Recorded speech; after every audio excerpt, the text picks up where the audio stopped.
Thank you very much, Dave. And thank you all. It's a pleasure and a privilege to be here. It's been several years since Anna and I were here, of course. We can't come too often. It's very expensive for us to come to Colorado because I have to pay Dick Harwood so much to say anything nice about me that it's usually only that every few years that we can come along. But it's a true pleasure to be here. I'm going to cut to the chase and go right away to what I would like to talk about tonight. As Richard Harwood said, it is the subject of ancient Egyptian scarabs. And this is something that I've been interested in the last few years. As you know, usually I speak on my field research, on my excavations in Egypt, but this is something that's intrigued me in the last few years. So I want to take you through several parts this evening. I'll try not to make it too encyclopedic, but we're going to go through several parts to try to understand the scarab as an Egyptian artifact and to understand what we can learn from that artifact, which is considerable.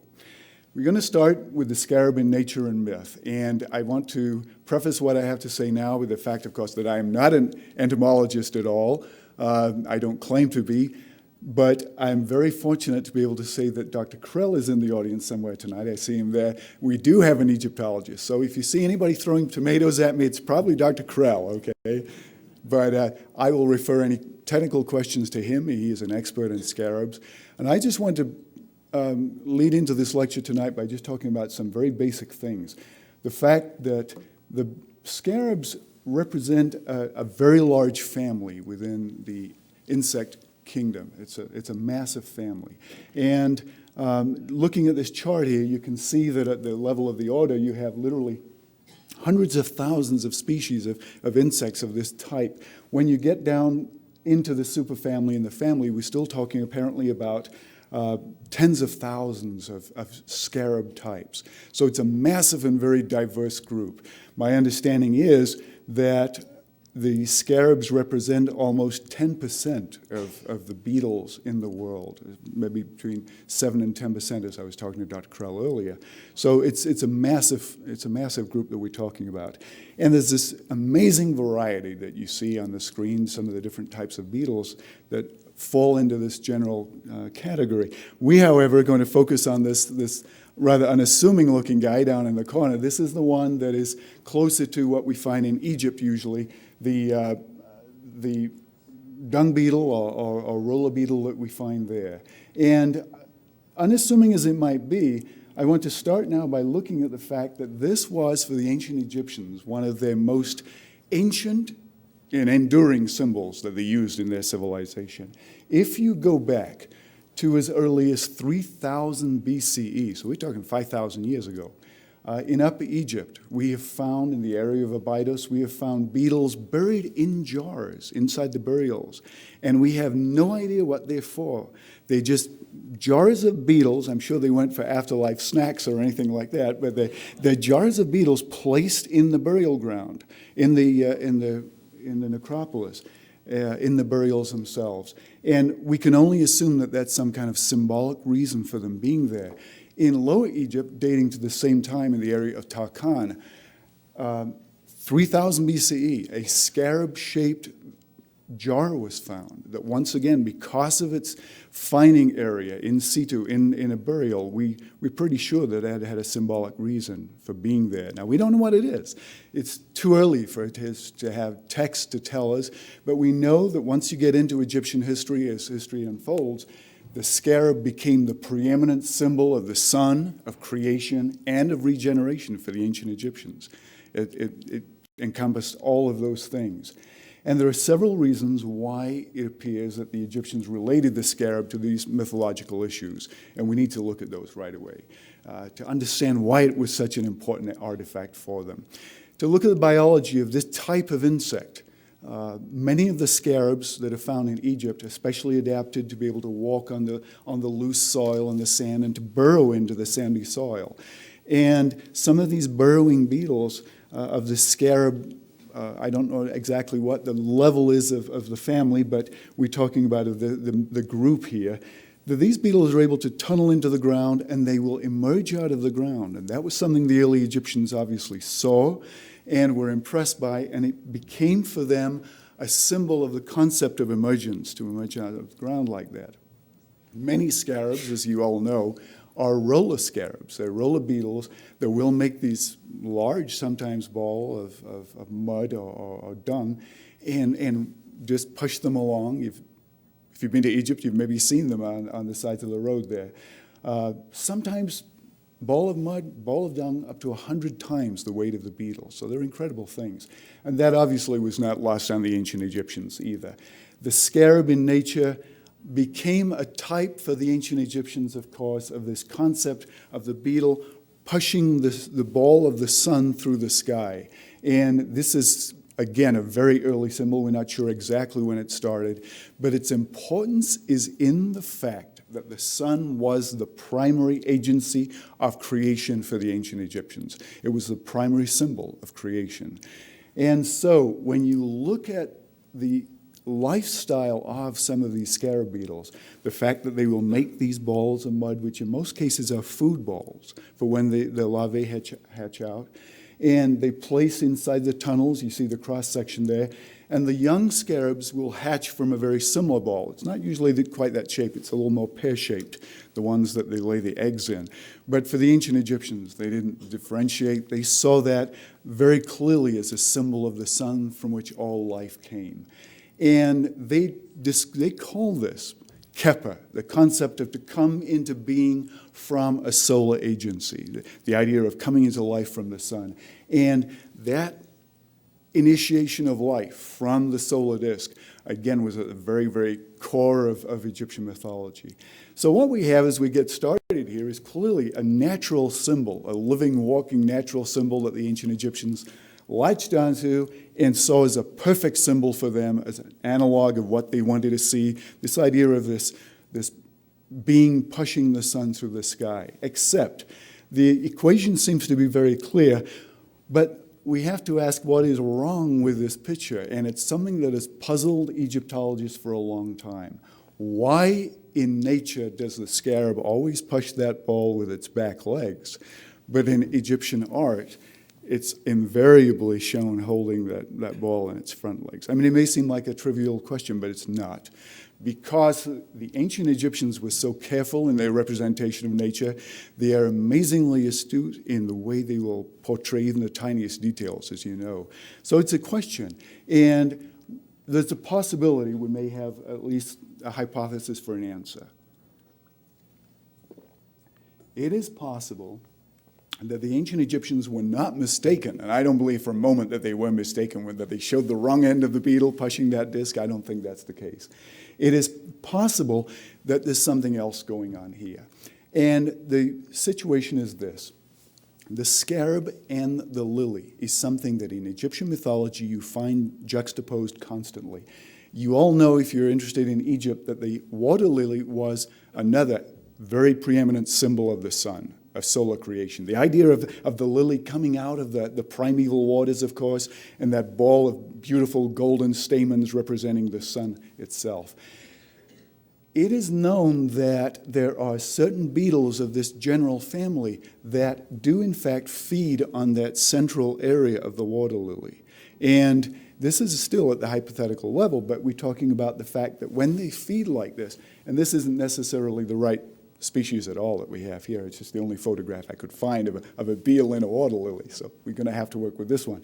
But the idea is that the beetle will beetle will face into the flower, holding the ball of stamens in the center of the flower while it eats and feeds on the pollen and what have you in the flower. So I'm beginning to wonder if there's not a possibility here that there's some relationship there. Now, I throw this in just as a matter of interest. This is not something the ancient Egyptians could possibly have known, but they would have loved to have known it. And that is, the biologists have found only in recent years that some of these water lilies, we have the ability to warm up in the center, even a couple of degrees above the surrounding temperature, in order to attract the insects like the scarabs. Now, if the ancient Egyptians had known that and they were looking at this, they would have gone to town on that kind of symbolism. There's no question about it whatsoever. But this attraction to warmth, I want to give you a little sideline here, but the attraction to warmth is a complex phenomenon that we do understand at the University of Arizona, because in Arizona we have a similar phenomenon. It is called winter visitors from Colorado. So I, I did want to mention that. It's not necessarily part of the talk, but I wanted to mention it.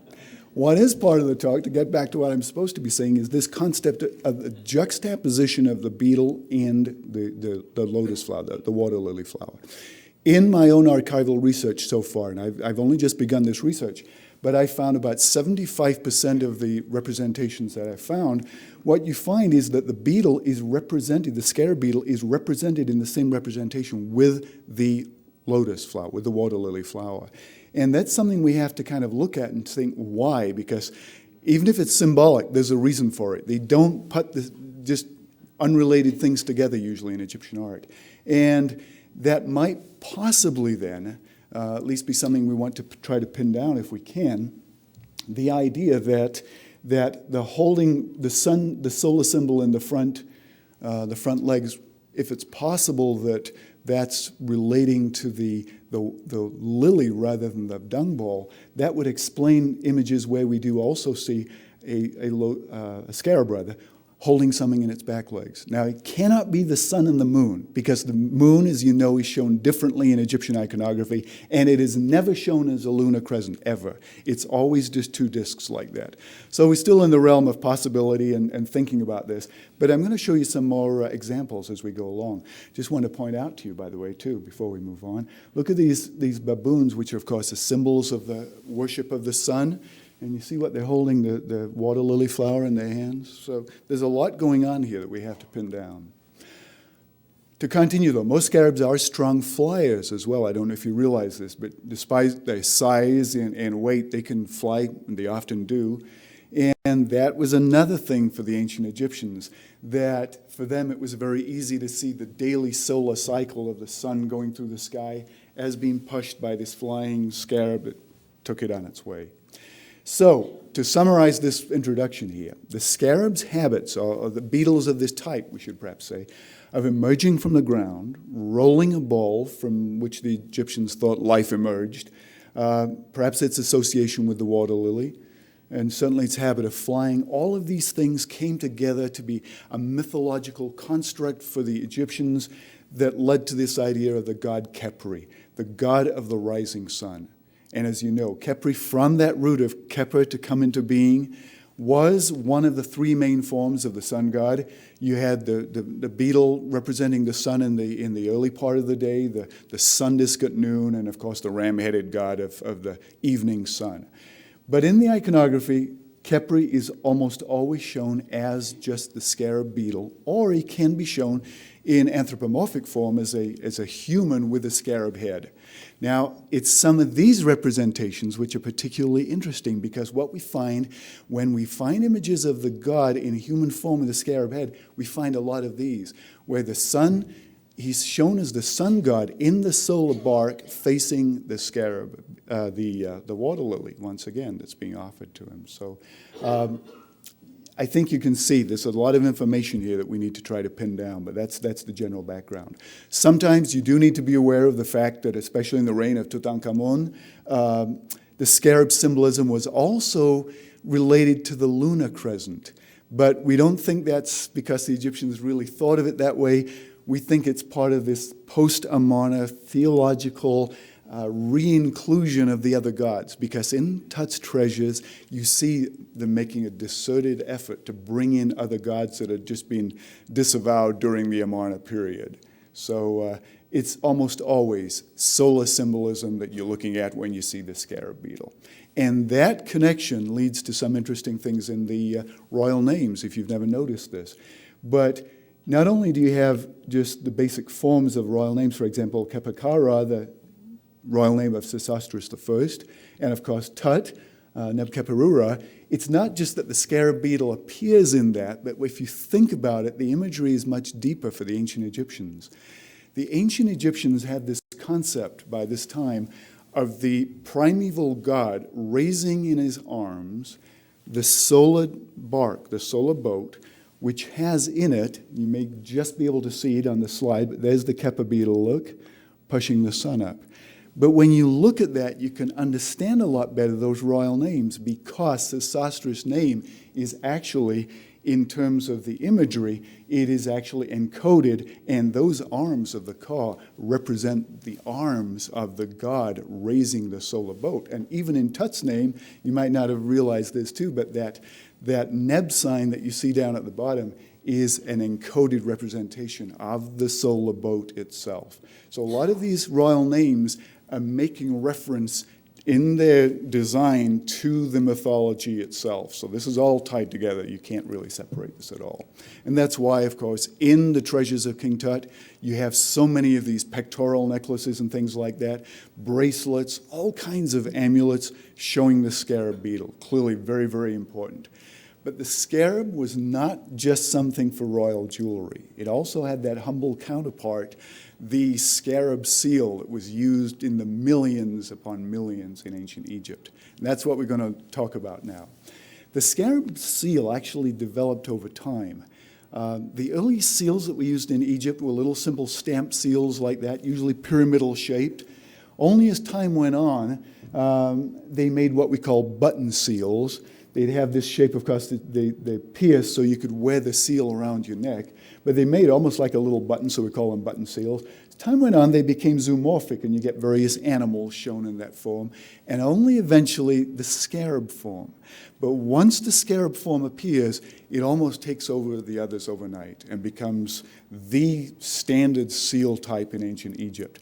You still have, I went too fast there, you still have a few what we call scaraboids of other forms. You can see how they will try to squeeze into the scarab shape all these other things, the hedgehog there you see in the middle, the human face.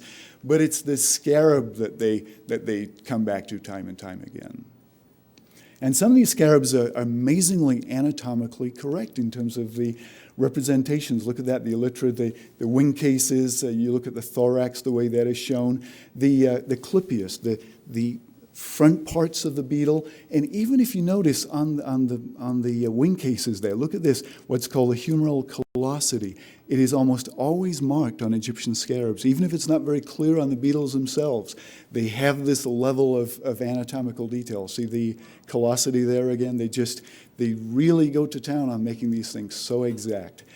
And there's an amazing variety of them. They were made in ancient Egypt. Scarab seals were made from all kinds of materials, ranging, as you see there, from steatite, or soapstone as we call it, faience, semi-precious stones such as jasper, I list several of them there, and occasionally gold, silver, bronze, even glass, and sometimes ivory. So a vast range of materials, probably to get the range of appearance that they may well have seen in the scarabs, because once again, the Egyptians are copying nature as accurately as they can.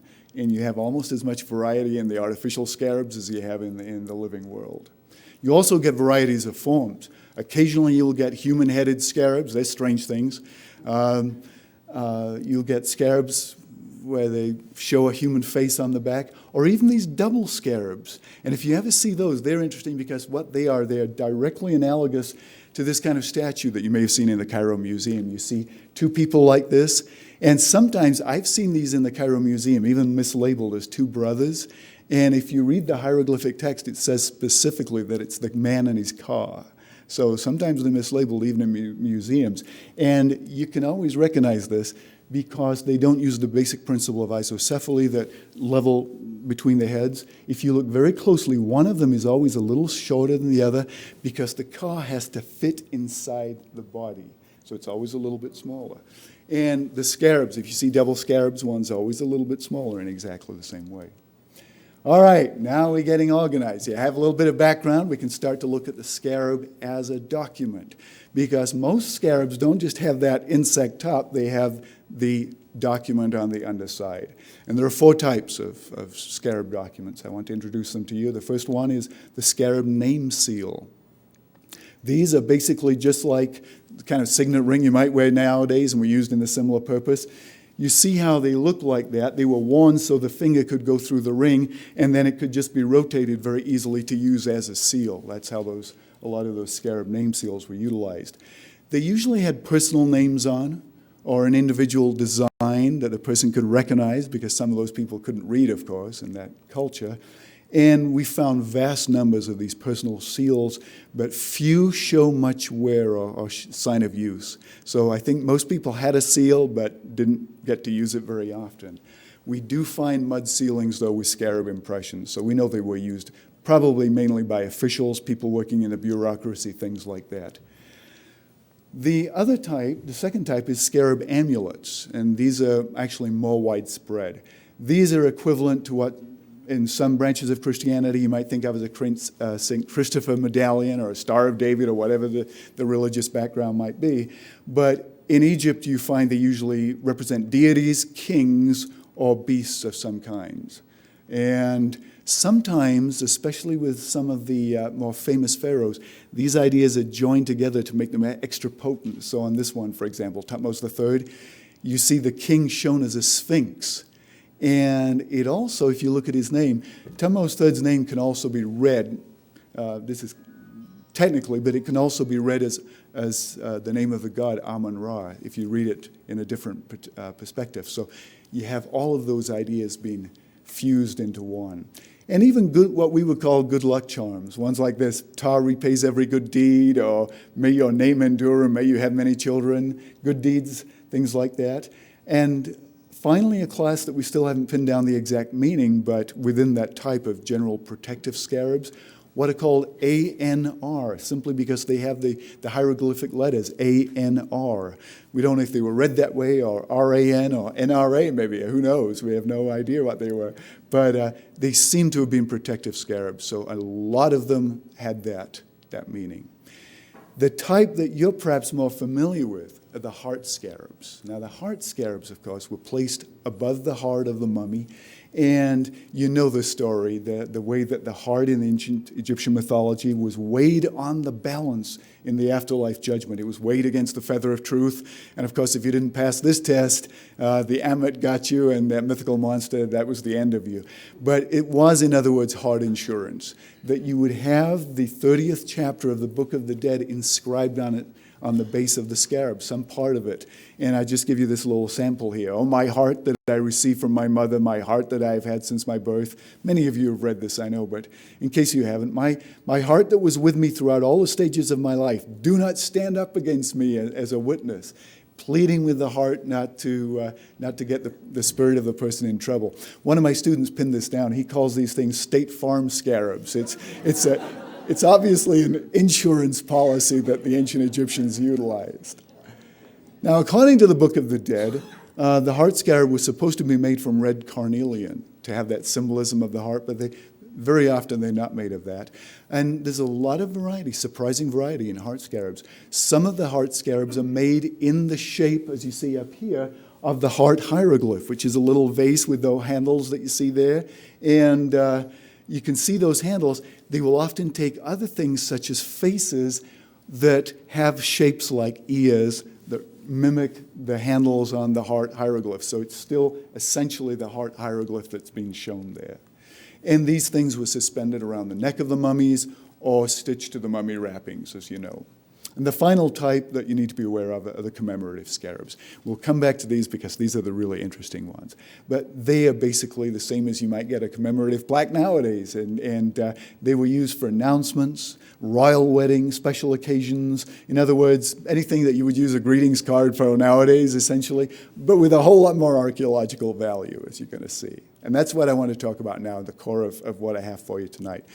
Using scarabs as archaeological documents, because they can be used in all kinds of ways in archaeology. And this is what really led me into studying these things in the first place.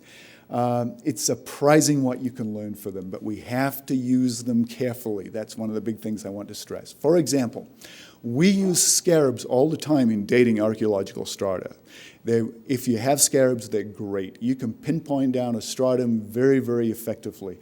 But ironically, we can't use the ones with the names of kings, especially famous kings, because they were so often made long, often centuries after that famous king died, just to use it as a protective device, as I showed you, one of those protective scarabs.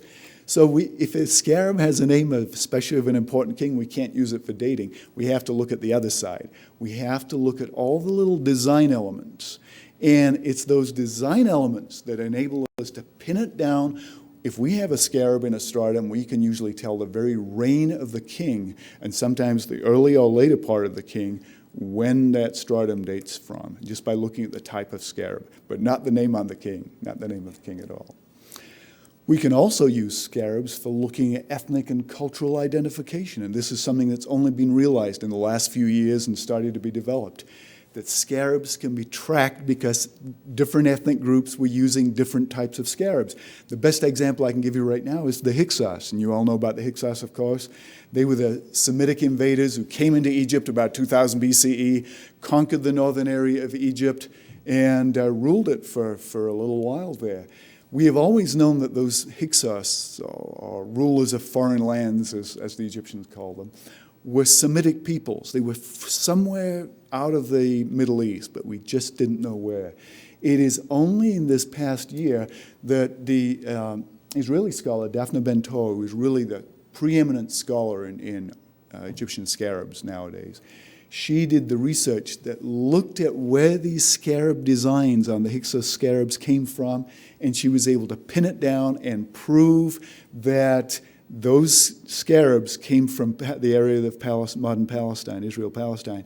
And by doing so, marshalling all the other evidence, she could prove that the Hyksos came from the area of Palestine definitively, which is something we've never been able to do before this past year or so.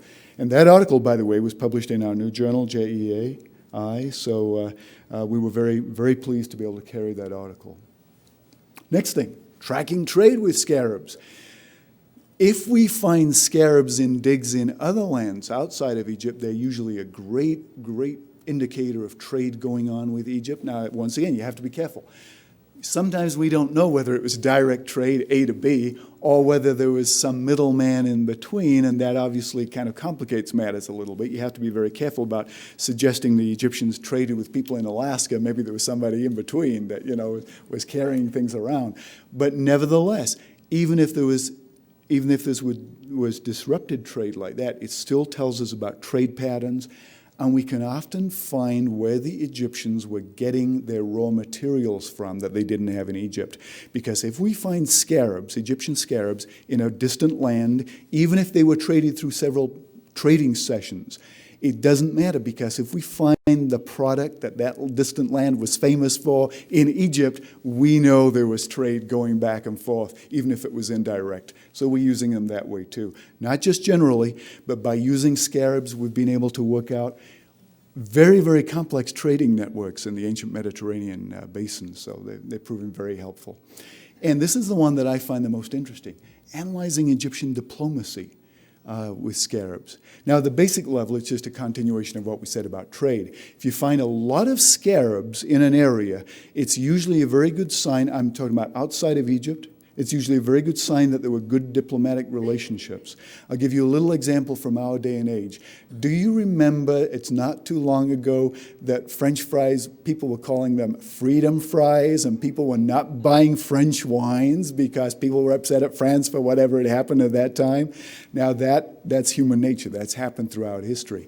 And when people have diplomatic ties, you don't find the same kinds of connections. You don't find the masses of scarabs in that time period. And we can tell in a lot of cases how relations were between Egypt and other foreign lands by the number and types of scarabs that we're finding in the archaeological digs in those foreign lands. So this is invaluable information for us in understanding Egyptian history. Again, it affects a lot of cultures outside of Egypt. And sometimes we don't know exactly what's going on. We have tantalizing bits of evidence. For example, in the Uluburun shipwreck just off the coast of Turkey that was discovered a few years ago, this beautiful solid gold scarab that was found. And it wasn't just a scarab, it was a scarab with the name of Nefertiti on. Now this is just a real puzzle for us, that is clearly the scarab of the queen herself. You could have the name of the queen on your scarab, but it's not going to be a solid gold scarab. This is a royal scarab. And the only reason that would be sent out and found on a shipwreck off the coast of Turkey is if it was being taken on some kind of, if it were being taken on some kind of diplomatic mission, because the Egyptian kings and queens would send their scarab as a proof that the message came from them. That was the proof that it's their message. The courier would take the scarab with the message. So we see things like this, that obviously there's some kind of diplomatic thing was going on in the background, but we've lost the details from this one because clearly it was lost in the shipwreck. But this leads to the last and perhaps most fascinating area we can use scarabs, analyzing propaganda, because it's an extended part of the diplomacy. An example I'll give you of this, analyzing Egyptian propaganda, is the example of the marriage commemorative scarabs that are very famous and that we now understand were more than just a memento of the marriage. These mainly date from the reign of Amenhotep III, but here's the key you have to remember. These scarabs date from years after the time that Amenhotep III married his wife T. They're from years after. They're from the beginning of his reign. He'd already been married to T for years and years. And what you have on these scarabs are the name of the king, the name of his queen, announcing this, that he got married to this queen, even though if it was years and years ago, and then a description of the southern and northern borders of Egypt. Now, when we look where we find most of these scarabs, they're just over the borders of northern and southern Egypt, in the areas of Nubia and Canaan. In other words, it was a way of Amenhotep III coming to the throne, and he sends a nice, polite message to all his brother kings in the nearby nations, basically saying, oh, I want to let you know about my happy marriage. By the way, my northern border is here, and my southern border is here. And rather than just sending a very kind of bellicose message saying, don't you come south of Tucson or whatever, or north of Denver, it's basically saying specifically where his borders are in the context of a royal marriage.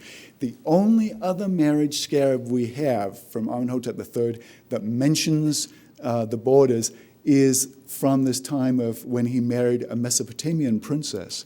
And it's clearly the same thing is going on, that it's talking about the alliance between Egypt and the very powerful Mesopotamian culture.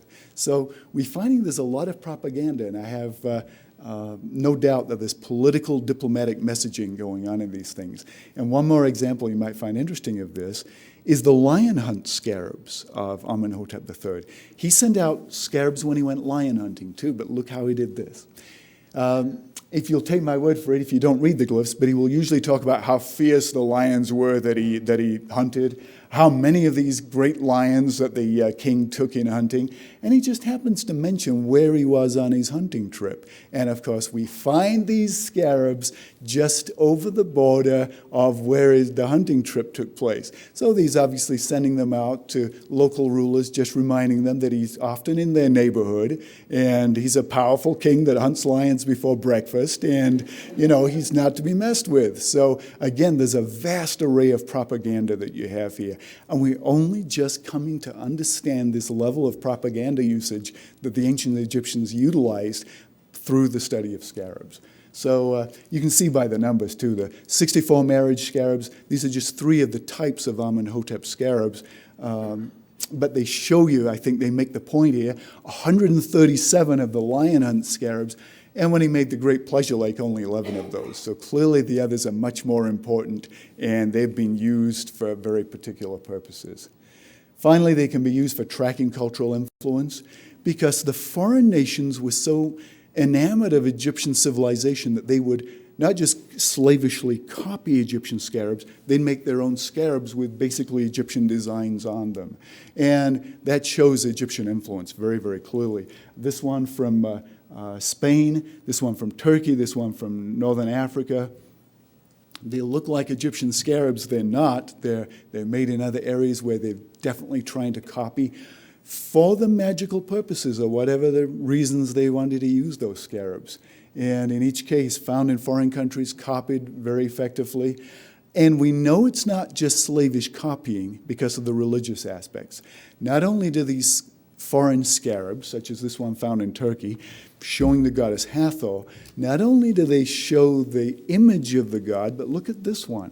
This one's found in Carthage, and in the Carthaginian, the Punic script, it actually has the name of the Egyptian gods. So it's not just copying the image, it's clearly that the Egyptian gods were influencing religion in those other areas, and the scarabs are a window into that to see where that influence was going.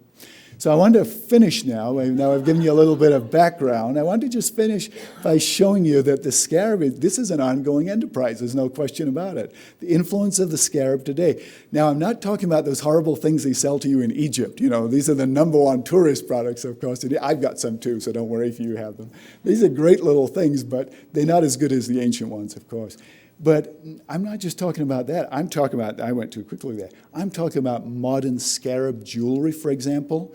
By the way, my wife provides massive stimulus funding for this category. I want to mention that, but that's not really being fair. I buy a lot of them for her, but it's a category that you may know about. The scarabine art.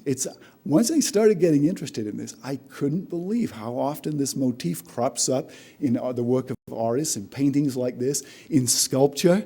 Now this guy's a little confused. He's got the scarab pushing the earth instead of the sun, I guess, but the principle is there, and at least he got the hind legs pushing it. So. Advertising rock music. This is an album from the band Nile. And I had to put this one on, but even advertising beer. This is Scarab Red, as you can see. It's brewed and bottled in Boulder, Colorado. So I may be preaching to the converted here, I don't know, but this is a local product apparently. Scarabine technology. The design of circuit boards. Now, obviously, it's just a visual similarity that's being used and saying, hey, we're going to call this a scarab, but you see it all over.